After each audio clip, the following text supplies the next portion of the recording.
Kings Island Fanboy here. Welcome back to another video. Today, we're doing another coaster of the week. This coaster of the week is Flight of Fear at Kings Island. This is a Premier Rides launch coaster. It uses a magnetic launch. It opened in 1996. And this is it's a clone. This is a clone ride. It is at Kings Dominion and Kings Island. There's also a few other clones out there that are not named Flight of Fear. Such as Joker's Jinx. That is another one of these clones. Today we're just going to be talking about Flight of Fear. So we're going to get to the theme. This ride was installed when Paramount owned the park. So when it originally opened, it was Outer Limits Flight of Fear. So it was themed to the movie Outer Limits. Now it is just themed to a secret government facility that has a UFO. And I guess you are the media allowed to go into the UFO or look at this stuff, and you accidentally get taken away or something. I don't know, not really a clear theme, but I do like it. It does have one of the best theming at Kings Island. Inside the queue line, you have this giant UFO. There's a whole bunch of stuff around it. So that is pretty awesome that they do have this, all this theming inside the building, and in the ride experience, you do get a little bit of theming. So let's get to the stats and how tall you have to be to ride. You have to be 54 inches to ride. So, yeah, not really for those not for those littler kids.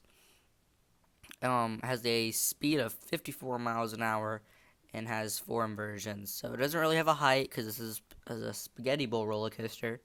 Meaning it wraps around itself and stuff. So not really doesn't really have a height because it go all over the place, so doesn't really have any of that. And I'm not going to be showing a POV because it's like pitch black the whole time, so I can't really show a POV because you're in the dark pretty much the whole time. So I'll just be doing my favorite seat to ride and the rating. So let's get to my favorite seat to ride. I prefer the back row on this coaster. I prefer the back row because this ride has a rattle, just like Banshee or Diamondback. It has a rattle. It is a pretty bad rattle, honestly. You can feel it worse in the front. So if you do ride this, I would go for the back row because you can't feel the rattle as much there. This launch is pretty good. It does have a pretty good launch, and it immediately shoots you up into a Cobra roll and a few other immersions. Let's get to my least favorite part. I do not like the mid-course. The mid-course slows you down a whole bunch.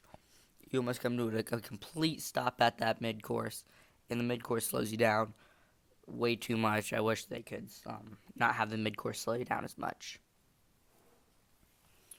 So let's get to the rating. I rate this ride a 6 out of 10. And it's a good supporting coaster for Kings Island's lineup, even though it is a clone. It does have this is one of the best themed rides at Kings Island. Again, even if it is a clone. And there is an exact same model at Kings Dominion with the exact same theming. And so, although I do like Flight of Fear, it is a good ride for Kings Island.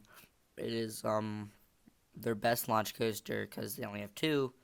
This and Backlot Stunt Coaster. So this is their best launch coaster, and if you do go to Kings Island, I would recommend riding it. It is a pretty good ride. I do enjoy it, and it's mainly overlooked by most people. It's like, you know the top coasters are like Diamondback, Mystic Timbers, Banshee, the Beast, Vortex, and most people overlook this ride.